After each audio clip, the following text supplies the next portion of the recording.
बीडमध्ये 601 किलो कांद्याला 301 रुपये इतका भाव मिळालेला आहे। इतकंच नव्हे तर शेतकऱ्याला हा कांदा बाजारात विक्रीस नेण्यासाठी 1839 रुपयांचा वाहन खर्च आलाय। म्हणजे शेतकऱ्याला नफा तर झालाच नाहीये, पण 1538 रुपयांचा तोटा झालाय।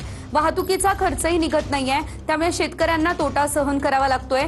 शेतकरी आता संतप्त झालेले आहेत, हतबल झालेत।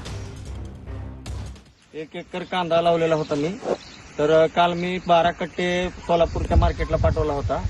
तर मला त्याच्या मागे भाव भेटला 50 पैसे किलो दरानं।